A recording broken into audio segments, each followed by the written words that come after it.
Bienvenidos al Mensajero, una voz que clama en el desierto. El día de hoy quiero hablarles sobre un tema muy importante y muy revelador al mismo tiempo. Y quiero hablarles sobre el misterio de la tribu de Efraín. Y para eso quiero que vayamos rápidamente al libro de Génesis 48:20, que dice así: Aquel día Jacob los bendijo así: Esta será la bendición que en Israel se habrá de pronunciar. Que Dios haga contigo como a Efraín y a Manasés. De este modo Israel dio a Efraín la primicia sobre Manasés. Cuando leemos la historia de la bendición del hijo menor de José a través de su abuelo Jacob, encontramos unos detalles bien reveladores de Efraín, que trastornan la historia del pueblo gentil y el llamado de la iglesia en nuestros tiempos, de la cual surgen muchas preguntas tales como: ¿quién era Efraín? ¿Efraín se encuentra en los planes de Dios? ¿Por qué la tribu de Efraín no está contada entre los 144,000 sellados? ¿Dónde se encuentra la tribu de Efraín actualmente? ¿Y qué rol tiene Efraín y Dan en la Biblia? Para poder comprender quién es Efraín en la Biblia, tenemos que comenzar desde Abraham. En Génesis 15:5 dice: y lo llevó fuera y le dijo: mira ahora los cielos y cuenta las estrellas si las puedes contar. Y le dijo: así será tu descendencia.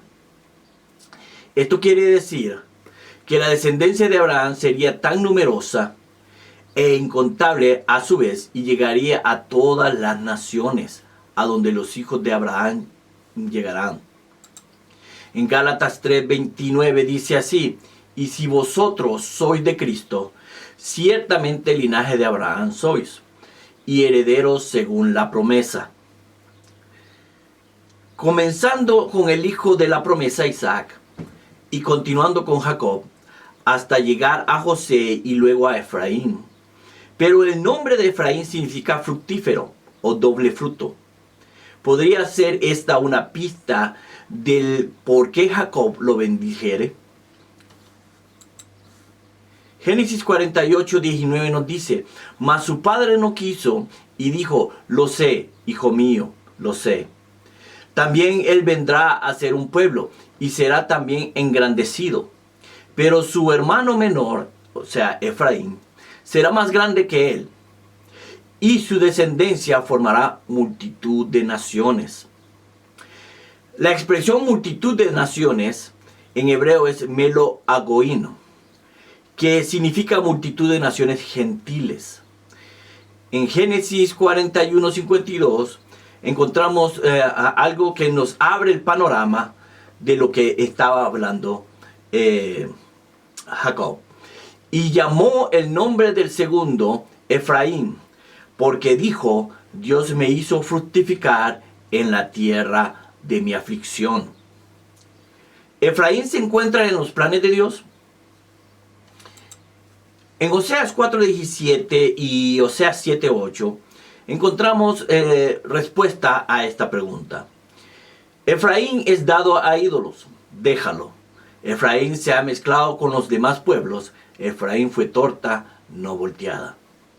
Efraín recibe, a través de la bendición profética de Jacob, la primogenitura espiritual entre las naciones gentiles. Juan 1:11-13 dice: vino a los de su propio pueblo y hasta ellos lo rechazaron. Pero a todos los que creyeron en él y lo recibieron, les dio el derecho de llegar a ser hijos de Dios. Ellos nacen de nuevo, no mediante un nacimiento físico como resultado de la pasión o de la iniciativa humana, sino por medio de un nacimiento que proviene de Dios. Esto son palabras de Jesucristo, en la cual habló sobre su pueblo Israel. En pocas palabras, el plan de Dios fue tomar entre las naciones gentiles representadas por Efraín para formar un pueblo para él. El libro de Romanos 10:19-21 nos dice: vuelvo a preguntar, ¿entendió realmente el pueblo de Israel? Por supuesto que sí, pues incluso en el tiempo de Moisés, Dios dijo, despertaré sus celos con un pueblo que ni siquiera es una nación. Provocaré su enojo por medio de gentiles insensatos. Luego Isaías habló audazmente de parte de Dios y dijo, me encontraron personas que no me buscaban. Me mostraré a los que no preguntaban por mí. Pero con respecto a Israel, Dios dijo, todo el día les abrí mis brazos, pero ellos fueron desobedientes y rebeldes. Esto nos recuerda a una parte en la Biblia cuando Jesús le dijo, Israel, Israel, cuánto tiempo quise tenerte bajo mis alas como las gallinas cubren sus polluelos, pero tú me has rechazado. Esto fue profetizado en el tiempo de Moisés y en el tiempo de Isaías, en la cual estaba hablando de un pueblo gentil, un pueblo que no lo conocía, ni había oído de él, mas sin embargo lo abrazó y creyó en él, en la cual ese pueblo gentil somos nosotros. ¿Por qué la tribu de Efraín no está contada entre los 144,000? En Apocalipsis 7, del 4 al 8, encontramos que dice, y oí el número de los sellados, 144,000 sellados de todas las tribus de los hijos de Israel. De la tribu de Judá, 12,000 sellados. De la tribu de Rubén, 12,000 sellados. De la tribu de Gad, 12,000 sellados. De la tribu de Aser, 12,000 sellados. De la tribu de Neftalí, 12,000 sellados. De la tribu de Manasés, 12,000 sellados. De la tribu de Simeón, 12,000 sellados. De la tribu de Leví, 12,000 sellados. De la tribu de Isaacar, 12,000 sellados. De la tribu de Zabulón, 12,000 sellados. De la tribu de José, 12,000 sellados. Y de la tribu de Benjamín, 12,000 sellados. La tribu, si usted mira esos versículos de Apocalipsis, no menciona a Efraín, menciona a José. La tribu de Efraín no aparece en los sellados porque no era una asignación territorial, sino que era una asignación netamente espiritual. Pero ¿cómo eso es posible? Al seguir leyendo Apocalipsis 7 en el versículo 9 y 17, dice, después de esto miré y he aquí una gran multitud, de la cual nadie podía contar, de todas las naciones y tribus y pueblos y lenguas, que estaban delante del trono en la presencia del Cordero, vestidos de ropas blancas y con palmas en las manos. Y clamaban a gran voz diciendo, la salvación pertenece a nuestro Dios, que está sentado en el trono y al Cordero. Y todos los ángeles estaban en pie alrededor del trono y de los ancianos de los 4 seres vivientes, y se postraron sobre sus rostros delante del trono y adoraron a Dios, diciendo, amén. La bendición y la gloria y la sabiduría y la acción de gracias y la honra y el poder y la fortaleza sean a nuestro Dios por los siglos de los siglos. Amén. Entonces uno de los ancianos habló diciéndome, estos que están vestidos de ropas blancas, ¿quiénes son y de dónde han venido? Y yo le dije, Señor, tú lo sabes. Y él me dijo, estos son los que han salido de la gran tribulación y han lavado sus ropas y las han emblanquecido en la sangre del Cordero. Estos que de las cuales está hablando Apocalipsis son de la iglesia que fue dejada después del arrebatamiento. Pero ¿quiénes son estos? ¿Quiénes son los otros? Porque estamos hablando de Efraín. Ellos son parte de la tribu de Efraín, pero ¿quiénes son los que fueron arrebatados? En Lucas, el libro de Lucas 15, 11 y 24 nos dice, también dijo, un hombre tenía 2 hijos, y el menor de ellos dijo a su padre, Padre, dame la parte de los bienes que me corresponde. Y les respondió y le repartió los bienes. No muchos días después, juntándolos, todo el hijo menor se fue lejos a una provincia apartada. Y ahí desperdició sus bienes viviendo perdidamente. Y cuando todo lo hubo malgastado, vino una gran hambre en aquella provincia y comenzó a faltarle. Y fue y se arrimó a uno de los ciudadanos de aquella tierra, el cual le envió a su hacienda para que apacentase cerdos. Y deseaba llenar su vientre de las algarrobas que comían los cerdos, pero nadie le daba. Y volviendo en sí, dijo: ¿cuántos jornaleros en casa de mi padre tienen abundancia de pan? Y yo aquí perezco de hambre. Me levantaré e iré a mi padre y le diré: Padre, he pecado contra el cielo y contra ti. Ya no soy digno de ser llamado tu hijo. Hazme como uno de tus jornaleros. Levantándose vino a su padre, y cuando aún estaba lejos, lo vio su padre. Y fue movido a misericordia. Y corrió y se echó sobre su cuello, y le besó. Y el hijo le dijo: Padre, he pecado contra el cielo y contra ti, y ya no soy digno de ser llamado tu hijo. Pero el padre le dijo a sus siervos: sacad el mejor vestido y vestirle, y ponerle un anillo en su mano, y calzarlo en sus pies, y traer el becerro gordo y matarlo. Y comamos y hagamos fiesta, porque este hijo muerto era y ha revivido. Se había perdido y es hallado. Y comenzaron a regocijarse. Al analizar este relato, nos damos cuenta que el Efraín nos da una referencia profética de la iglesia.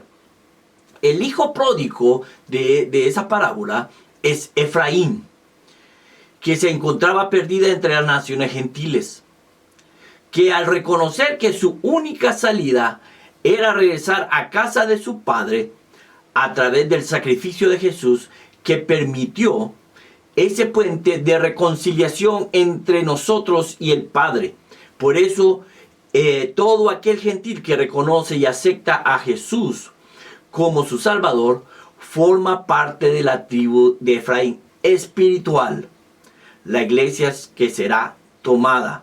Por eso, en Apocalipsis, que leímos, no aparece el Efraín espiritual que es tomado por Jesús, sino sencillamente aparecen los que son dejados.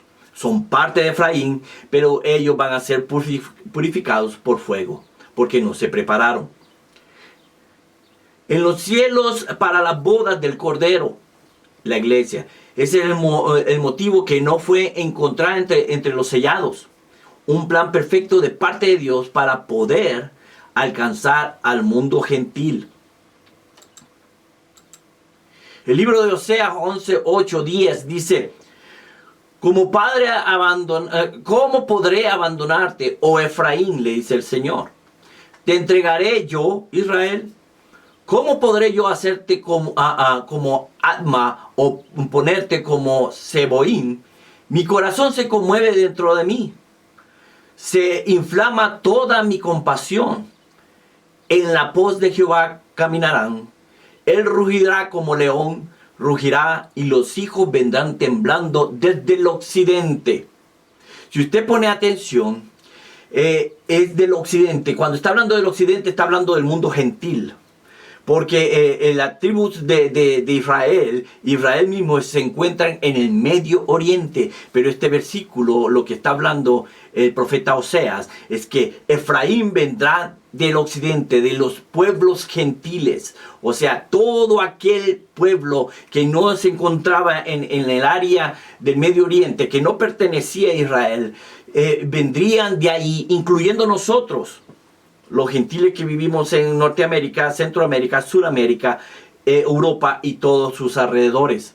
Por eso esta profecía se cumplió y se estará cumpliendo en el tiempo del arrebatamiento. Jeremías dice también: vendrá un día en que los centinelas gritarán por las colinas de Efraín: vengan, subamos a Sión, al Señor nuestro Dios. Así dice el Señor: canten jubilosos en honor de Jacob, griten de alegría por la mejor de las naciones, hagan oír su alabanza y clamen: salve, Señor, a tu pueblo. Es algo muy maravilloso porque esto es algo que el Señor Jesucristo tenía reservado para todos nosotros. Y dice, salve el remanente de Israel, yo los traeré del país del norte, los reuniré de los confines de la tierra. Aquí está hablando sobre Efraín. Volverán una gran multitud, entre ellos vendrán ciegos y cojos, embarazadas y parturientas. Entre llantos vendrá y entre consuelo los conduciré. Los guiaré a corrientes de agua por un camino llano en el cual no tropezarán. Yo soy el padre de Israel, mi primogénito Efraín. Nosotros somos la tribu perdida de Efraín. Nosotros somos la promesa de Abraham, la promesa sobre las estrellas, porque nosotros pertenecemos al cielo. Somos la iglesia, somos el pueblo celestial, el pueblo israelita celestial, de la cual le habló Dios a Abraham. ¿Dónde se encuentra la tribu de Efraín actualmente? Actualmente la tribu de Efraín es la iglesia, dispersa por todo el planeta Tierra. Ezequiel 37, 15, 19 nos dice, el Señor se dirigió a mí y me dijo, toma un palo y escribe en él, Judá y sus aliados israelitas. Toma luego otro palo y escribe, José, representado por Efraín, y todos sus aliados del resto de Israel. Enseguida, júntalos en tu mano, el uno con el otro, y de manera que formen uno solo. Acuérdense, cuando aquí está hablando que formen uno solo, está hablando de dos pueblos, uno celestial y uno terrenal, ¿verdad? Cuando tus compatriotas te digan, explícanos lo que esto significa, diles, esto dice el Señor. Voy a tomar el palo de José, que está en manos de Efraín y de los demás tribus aliadas de Israel, y lo voy a juntar como un palo de Judá para convertirlos en uno solo en mi mano. Dos pueblos en una sola nación. Ahora, ¿qué rol tiene Efraín y Dan en la Biblia?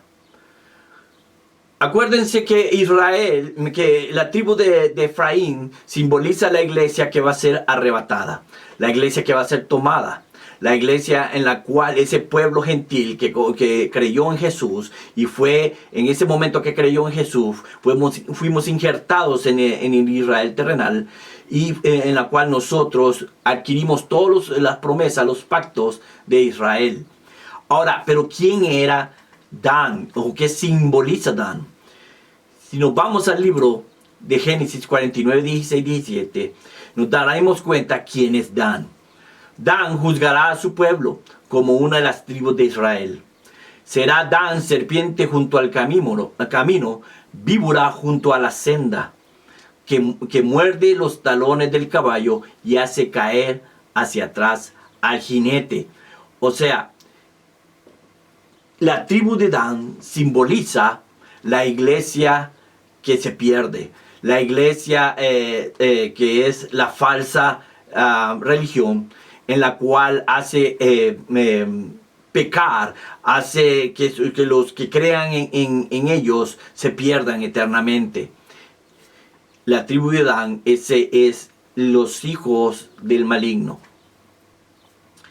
Dios nos ha mostrado un plan de redención tan perfecto, sumamente amplio, desde Génesis hasta el Apocalipsis, dando su amor para todo ser humano que reconoce el sacrificio de su Hijo Jesús, que nos marca el camino al regreso a casa. Dice la palabra del Señor, porque de tal manera amó Dios al mundo, que ha dado a su Hijo unigénito, para que todo aquel que en él crea no se pierda, mas tenga vida eterna. Porque no envió Dios a su Hijo al mundo para condenar al mundo, sino para que el mundo sea salvo por él. Nos encontramos a las primicias del arrebatamiento de la iglesia, y en la cual nos damos cuenta que la tribu o el misterio de la tribu de Efraín estaba contemplado en los planes de Dios para poder traernos a nosotros como gentiles, para poder ser parte del pueblo de Dios, de esa promesa que le hizo Dios a Abraham, y en la cual nosotros estamos esperando ese arrebatamiento, ese encuentro entre el Padre y el Hijo, ese Hijo que fue perdido, que se perdió en el mundo y regresó a su Padre, porque era el cual era heredero, y por medio de Jesús. Es la historia que encontramos en el Hijo pródigo.